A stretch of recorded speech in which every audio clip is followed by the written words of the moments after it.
ಹೊಂದಾಣಿಕೆ ರಾಜಕಾರಣ ಮಾಡೋದ್ರಲ್ಲಿ ಗೌರಿಶಂಕರ್ ಅವರು ನಿಸ್ಸೀಮರು. ಅವರು 3 ಪಕ್ಷ ನೋಡ್ಕೊಂಡ್ ಬಂದಿದ್ದಾರೆ. ಒಂದು ಕಾಂಗ್ರೆಸ್, ದಳ, ಬಿಜೆಪಿ 3 ಪಕ್ಷಗಳನ್ನ ನೋಡಿದ್ದಾರೆ. ಅವರು 3 ಪಕ್ಷಗಳನ್ನ ನೋಡಿರೋಂಥವ್ರಿಗೆ ಅವರಿಗೆ ರಾಜಕೀಯ ಗುರು ಯಾರಪ್ಪ ಅಂದ್ರೆ ಪರಮೇಶ್ವರ್ ಅವರು. ಅವರು ಮ್ಯಾಚ್ ಫಿಕ್ಸಲ್ಲಿ ಎಕ್ಸ್ಪರ್ಟ್. ಅವರಿಗೆ ಜಗದ್ಗುರು ಪರಮೇಶ್ವರ್ ಅವರು. ಯಾಕಂದ್ರೆ 3 ಬಾರಿ ಚುನಾವಣೆಯಲ್ಲೂ ಕಾಂಗ್ರೆಸ್ ಅಭ್ಯರ್ಥಿಯನ್ನು ನನ್ನ ಮೇಲೆ ಹಾಕಿರ್ಲಿಲ್ಲ. ಯಾವುದೋ ನಾಮಕಾವಸ್ಥೆ ಕ್ಯಾಂಡಿಡೇಟ್.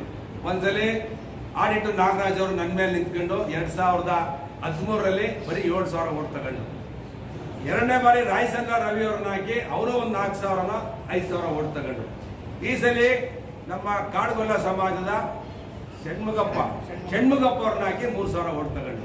ಅಂದ್ರೆ ಯಾಕೆ ಅವರು ಪರಮೇಶ್ವರ್ ಅವ್ರ ಜೊತೆ ಸೇರ್ಕೊಳ್ತಾರೆ ಅಂದ್ರೆ ಮ್ಯಾಚ್ ಫಿಕ್ಸಿಂಗ್. ಕೊರಟಗೆರೆಯಲ್ಲಿ ಅಲ್ಲಿ ಚೆನ್ನಿಗಪ್ಪನವ್ರ ಹತ್ರ ಮ್ಯಾಚ್ ಫಿಕ್ಸ್ ಮಾಡ್ಕೊಂಡು JDS ಅಲ್ಲಿ ಅವರೆಲ್ಲ ಕಾಂಗ್ರೆಸ್ ಕಳಿಸೋದು, ಇಲ್ಲಿ ಬಂದು ಮ್ಯಾಚ್ ಫಿಕ್ಸ್ ಮಾಡ್ಕೊಂಡು ಇಲ್ಲಿ ಎಲೆಕ್ಷನ್ ಮಾಡೋದು. ಇದರಲ್ಲಿ ಜಗದ್ಗುರುಗಳು, ಗೌರಿಶಂಕರ್ ಜಗದ್ಗುರುಗಳು ಯಾರಪ್ಪ ಅಂದ್ರೆ ಪರಮೇಶ್ವರ್.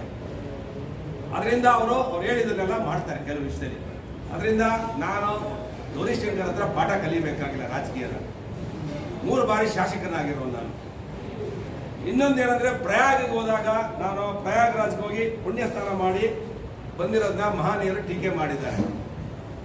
ನಾನು ನನ್ನ ಸ್ವಂತ ಸಂಪಾದನೆ ಮಾಡೋ ದುಡ್ಡಲ್ಲಿ ನಾನು ಹೋಗಿದ್ದೇನೆ. ನಾನು ಪಾಪ ಕಳ್ಕೊಂಡಿದ್ದೀನೋ ಪುಣ್ಯ ತಂದಿದ್ದೀನೋ ಅದು ಅವ್ರಿಗೆ ಬೇಕಾಗಿಲ್ಲ. ಅವ್ರದೇ AICC ಅಧ್ಯಕ್ಷರು ಮಲ್ಲಿಕಾರ್ಜುನ್ ಖರ್ಗೆ ಅವರು ಅದ್ರ ಬಗ್ಗೆ ಟೀಕೆ ಮಾಡೋದು, ಅದ್ರ ಮೇಲೆ ಹಿಂದೂಗಳ ಮೇಲೆ ದಾಳಿ ಮಾಡೋದು.